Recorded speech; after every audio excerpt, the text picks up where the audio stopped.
so far, what we've been tracking in our landscape is what we call discrete state variables. So we've had two variables that we ultimately track for each grid cell: the state class, which is again categorical, and the age, which is an integer. So they're both discrete. But there are times when you may want to also track continuous variables across your landscape. And in the past, this has been somewhat of a criticism from some other landscape modelers who do things differently about the STSM approach, is that it forces you to always deal with discrete state variables. And there are situations where that's not appropriate. And so this is our motivation for trying to extend our sort of method to deal with continuous variables. And really a lot of that motivation came from the desire to track terrestrial carbon, ecosystem carbon, across our landscape. That's where really the funding came for adding a lot of this stuff, although the concepts, again, are general enough to apply to any continuous variable. So this is an example of the kind of thing that we're trying to now add to our model. You know, this is an example of a carbon budget model where, in addition to wanting to know, you know, what forest type you're in, for example, what category, you might also want to track how much, if that's a continuous level, of carbon you have in different pools in your landscape.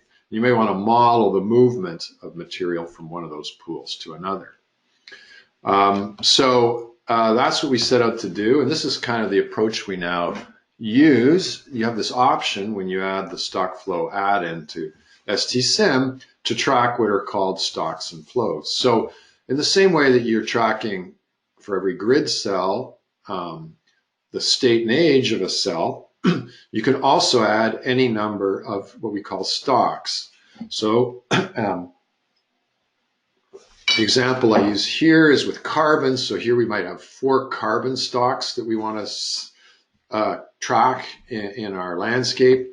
And then, similar to defining transitions up on the state side of things, we define flows between these stocks. So in this example, you might over time be moving carbon from, for example, from your atmosphere into another stock, which might be living biomass due to growth.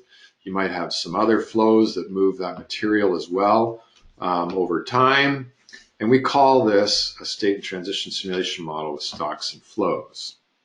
So its key features are, first of all, that it's like the rest of the model. It's spatially explicit, it's stochastic. A second key feature is that it's linked, it's not running on its own. I mean, this idea of doing stock flow models has been around for a long time.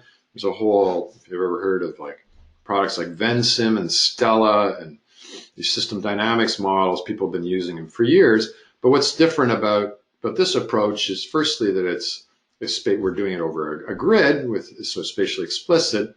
And secondly, importantly, you can link the flows to your transitions. So you can trigger flows in response to transitions. For example, fire may be the driver behind the movement of material between your stocks. And so it becomes an integrated stock flow model with your landscape change model. So for exercise 7, we're going to have you build a really simple stock flow model. Okay, that's going to be the purpose of it. So this is a bit longer of an exercise. You know, we're sort of back to one of these foundational ones where you're learning a bunch of bits and pieces, and then we'll build on that. And so this is the model, the stock flow model that you're going to be building and attaching to a landscape change model. And so there'll be 4 stocks, which are carbon pools, as shown here. And then we're going to model the flow of carbon between these over time. So in every time step of our model, we're going to move carbon around between these pools according to these possible flow pathways. So again, a very simple model. It's, you know, we just made it up for, well, we simplified an existing one down so that you could get through this exercise. And A key sort of concept for this exercise is different ways in which you can invoke flows in a stock flow model.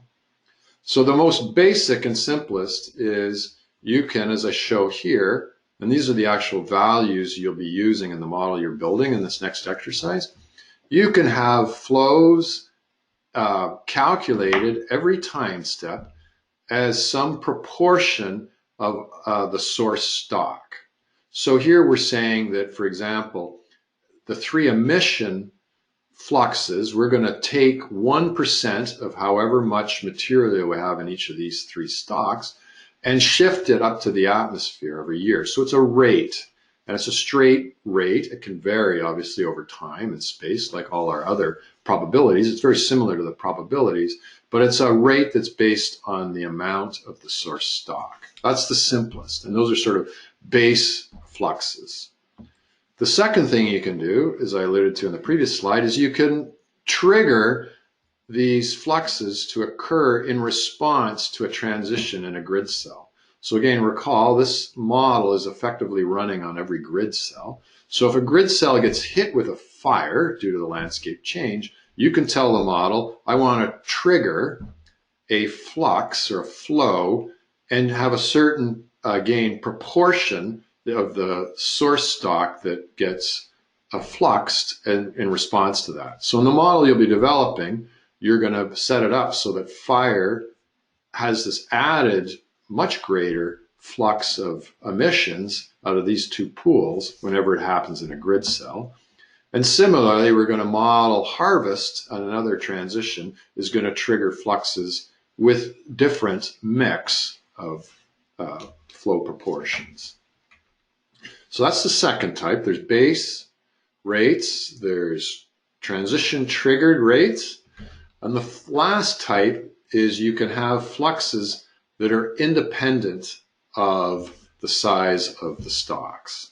So in this example here, the flux, which we call NPP, net primary productivity, the flux of carbon every time step from the atmosphere into biomass doesn't depend in our model on how much biomass or how big the atmosphere is.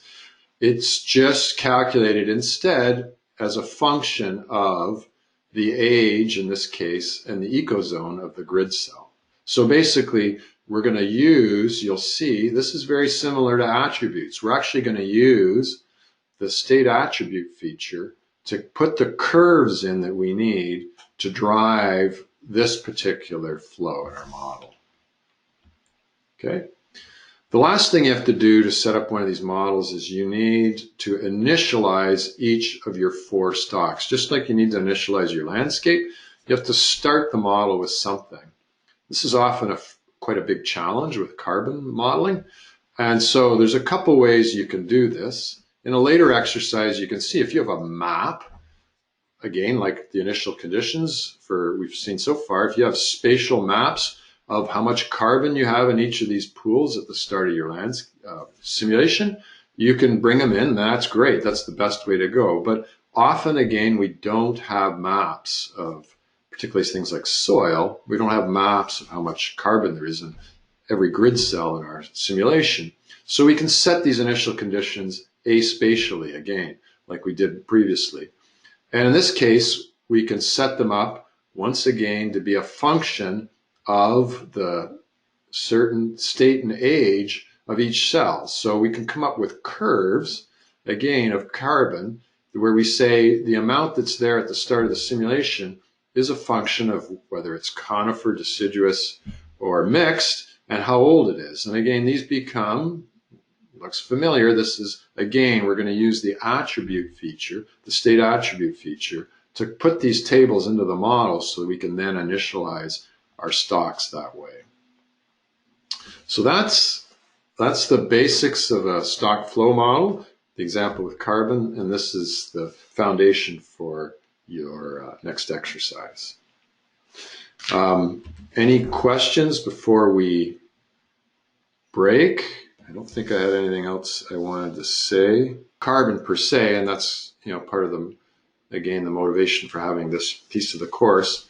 For those of you that might not be just, these same approaches. Leo, maybe you can give a couple examples of some other projects you've used the stock flow approach for, to just highlight the generality of it and how it might be applicable in other situations. Yeah, sure. The main example I can think of is we've done quite a bit of work with folks at Rocky Mountain Research Station looking at rangelands and sort of grazing stalking rates, and looking at just above ground live biomass. So not a full sort of carbon model, but just saying just stalking at different rates, how much biomass is there for the livestock to be able to feed on, and feedbacks between how much the animals are grazing and transition rates. So that's one example of how we've used the stocks and flows outside of a carbon context. Yeah. So that's the most common, is some sort of measure of biomass. I mean, it's not that dissimilar from carbon, but if you're trying to track biomass to do with forage or habitat or something along those lines, then it can be used there. If you can't, I mean, the trick is, the easiest way to generate, continuous indicators on a landscape is using attributes. If your calculations are simple enough that you can infer the amount of a continuous variable, and that's even the case with carbon. There are carbon models that are used widely that take an approach like this, where you figure out what discrete state you're in and age, and you just simply look up the carbon. You can do that for above ground carbon very easily, just as a lookup, right? So that's just an attribute. The reason you get into this more complex stock flow modeling in carbon world is the soil pool. It's the soil one, because the soil, how much carbon is the soil? You can't just look at what the state today is of your cell in a landscape and look up how much carbon there is. And that's because there's huge lags in sort of the dynamics of the carbon, in terms of, if I had a fire 50 years ago, that affects now, today, what my carbon is today. And so we get into this, the people in the carbon world get into this sort of stock flow approach because of the soil dynamics in terrestrial systems. And the same is probably true for the system that Leonardo was talking about, where you couldn't infer how much biomass was there for grazing and livestock simply as a lookup on the states. It's just the dynamics are too complicated.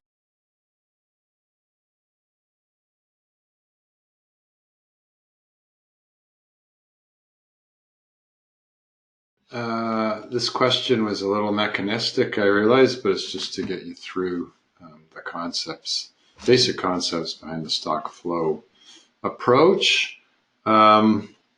So I won't take too long on it, but there's sort of a couple steps to adding a stock flow model to an existing landscape change model. As you saw, the inputs are in two places. First, you have to add some additional definitions to your project. So you have to define, again, the currency with which you're modeling. So the basic currency is your stock types, which are the different pools, of course, and the flow types, which are the different fluxes between them. And then you also have this ability, as you probably saw at the exercise, to group types up into summary values for reporting purposes, for both stocks and for flows as well. And finally, you had this terminology where you had to tell it the units that you're modeling in. And again, that's not used anywhere internally in the model. It's just there for reporting purposes. Once you had that set up, you could get in and set up a scenario. So we went through a number of steps then. Again, these inputs are all at the end of the advanced tab. The main inputs, much like the pathway diagram for landscape change, is the diagram of flow pathways. So you ended up with basically here's the heart of the model, really.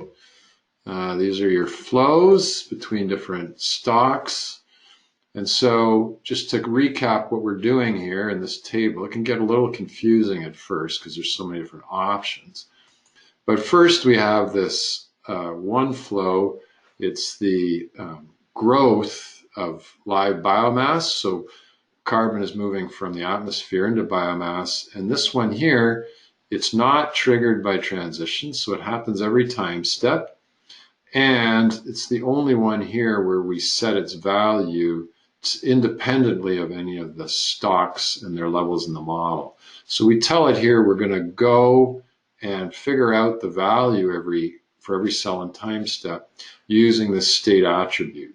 And if we go look at that state attribute, then actually we'll open up another scenario that has the same input so we can look at them together. But if we go to attribute, state attribute, one of the things you had to do is create these records here. This is for the state attribute called NPP, this new one we created, and there must be another set for wet as well.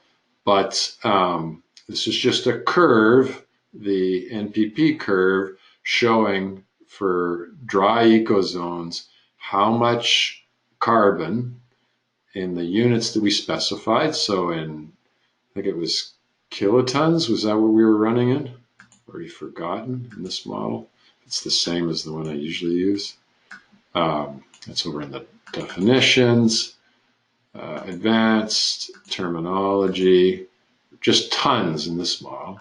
So tons of carbon. So these are supposedly, if we got the units right, I don't know if this is correct, these were representing tons per unit area, and our unit area in the model was also defined here to be per acre. So it should theoretically be tons per acre. Now, I didn't set this question up, and I'm not sure. Leonardo, do you know if those numbers actually are tons per acre, or did we get the units incorrect? I think we did. I think no. I mean, I think like first of all, it was kind of a roughly made up volume, or sorry, MPP curves. But I think I looked at some real world examples to try to arrive at rough tons. Okay. Yeah, I wasn't sure how you arrived at them. So in theory, these are tons per acre. If there's current people in the audience and they don't like the numbers, let us know. So that's the idea. We're putting these curves in, and we're just going to draw from that curve for every grid cell and time step to figure out how much NPP is actually flowing into the biomass pool. So that's what's going on with that one. Then we have several of these lines in here, again, that these are the most basic. They're not triggered by a transition, and they're not defined by a state attribute. So all we're saying, and they're all actually set simplistically at 1%. So these are these annual fluxes as a percent of the source stock, in which case is biomass, soil, or wood products. And then the last type, again, are these ones here, which are additional fluxes that will only occur in the model in response to a transition happening in a cell. And again, we use the proportion over here to tell it how much of the source stock to flux off. So this is the model. Obviously, when you get down to it in carbon world, very simple model, but gives you the idea of how this whole process works. The other thing we had to do was initialize our stocks. Is there a question at that point? Sorry. Any questions about that other table before I leave it? Hey, Colin, I just double checked the units. So 1 ton per acre is about 0.25 kilotons per square kilometer, and that's roughly matches what we have in the other model as well. Okay, good. So we had to initialize each of our stocks, and again, in this example, we did this aspatially. So we drew the initial carbon values off of these curves, which were once again, I closed it, but on the state attribute table. So if I look at this, and in fact, the easiest way to look at these bigger tables is to quickly export them.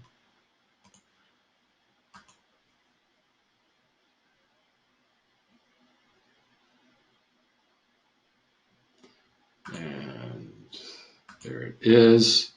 So here I'm looking for a state attribute called initial biomass. So again, and here's just the dry curve. So here's my initial carbon values, and I can see here that Leonardo set them up to be different based on your state class. So if you're in conifer, you've got this kind of biomass curve as a function of age. And if you're in deciduous, you have to have a single value. Again, this is a very simple model, so on and so forth. So the question earlier was how do you get, well, this curve or even the other curve, where do you come up with these numbers like the NPP one, for example? Normally the kind of data that's out there in a terrestrial system, for example, would be, again, volume curves like we were using in the previous exercise. But volume curves usually represent merchantable volume of biomass. And so you have to do some kind of conversion to get from merchantable volume, for example, in a forested system into actual total growth of biomass. And again, this is an increment. This is how much is added per year, not the total standing value. So there's a whole bunch of manipulations to some raw data that you'd have to go through to be able to get a set of curves like this. And when we do this, again, we traditionally do this as a pre-processing step in a scripting language like R. I mean, you could do it in Excel, but we typically do it in a more formal scripting environment. Colin, a quick question for you about these curves. These are all set up as essentially step functions by essentially decades of age. Is there a way to specify an actual linear relationship with age, or curvilinear or anything else, or are they always done as step functions? Well, the way we would do that is we would, and we do this quite often, if we were generating this data and we wanted to represent any kind of curve, we would do something like this. We would have a value where the start and end age, right, and then this would be 11 and 11, and then 12 and 12. So so we're not putting in the actual functional relationship. We're just putting it in. Yep. At the finest resolution that the model understands, which is one value per age, right? Yep. And that's actually very common. For an exercise like this, where you guys are manipulating Excel by hand, we do all kinds of simplifying things. In the real model, the next one you'll look at in the last exercise, I don't know if we left all the data in there, but there would actually be, for each one of these curves, a number from 0 to 250. So it was a kind of overkill, but it was because it was taking output from a process-based model and just putting it straight into STSIM. So we didn't want to adulterate it in any way. Does that answer your question, Bob? Yeah, and that makes sense because the model itself has to use these as discrete ages. So however you generate the values across the ages, you can feed them in this way. Yeah, exactly. Yeah. And again, when you're in the model, when we're in this state attribute table, if I right click, actually, no, you can't. You can't have distributions yet for state attributes, eh, Leo? So we can't have uncertainty in these numbers.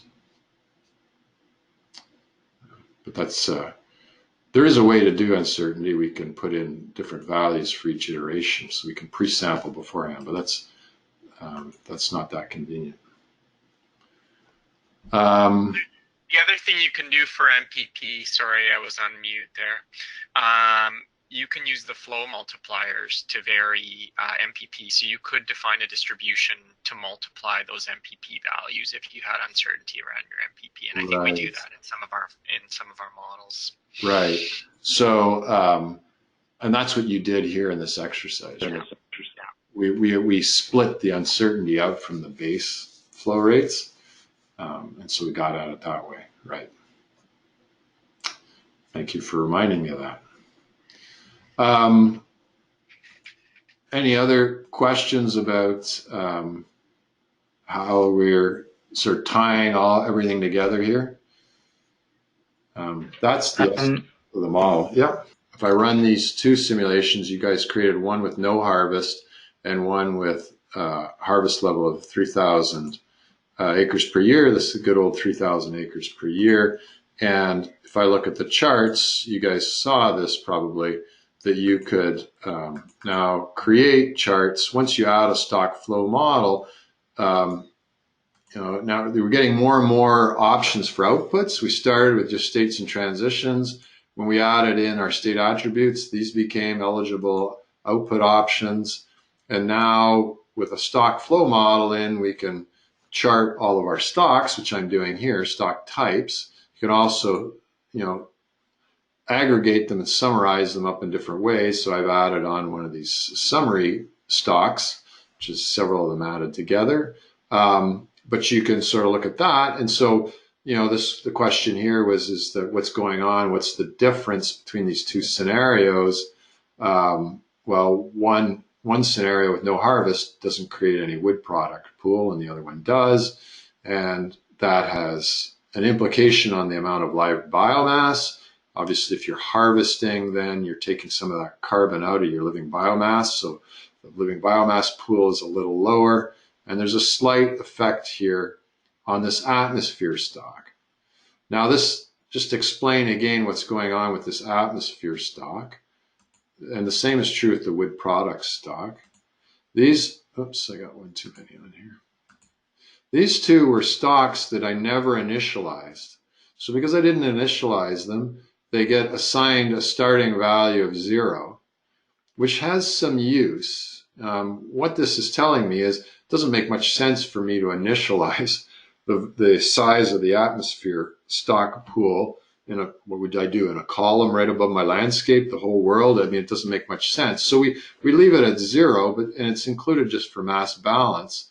But we can interpret this to tell us that over time, the atmosphere is losing carbon. It's not getting more and more carbon emitted to it. It's actually losing carbon to the other pools, which we can interpret it as saying over time, under this model projection, we're predicting that the landscape is a net sink, drawing carbon out of the atmosphere, which is, I suppose, a good thing under both these scenarios.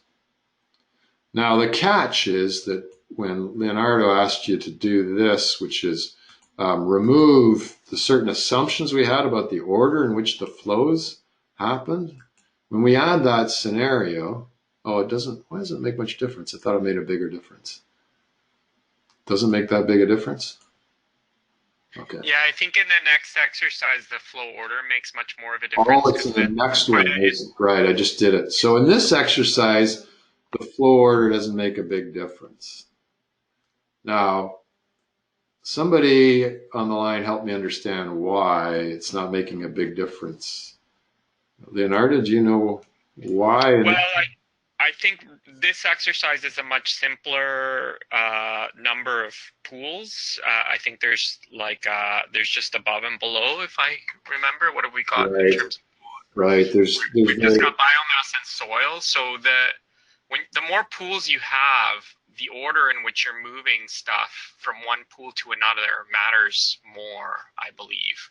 I think the other factor I remember from when we first discovered this issue is that the higher your rates are, the more the order has an effect, which kind of makes sense, right? If you're taking a lot out of one pool before you then apply a rate to the next pool, taking a lot out first or afterwards is going to have a big difference on some of the pools. We'll see that on the next exercise. Is there anything else on this exercise or that I missed? I don't think so. You did see, I guess you did see, you could look at maps as well. So, you can graph any of the stocks. This is, charts or maps of the total ecosystem carbon as it changes across the landscape. So this is kind of cool. Again, if you get spatial dynamics working properly, then these maps mean something. Just like the landscape change, if you're not putting in appropriate spatial dynamics, you're not going to get meaningful spatial outputs either.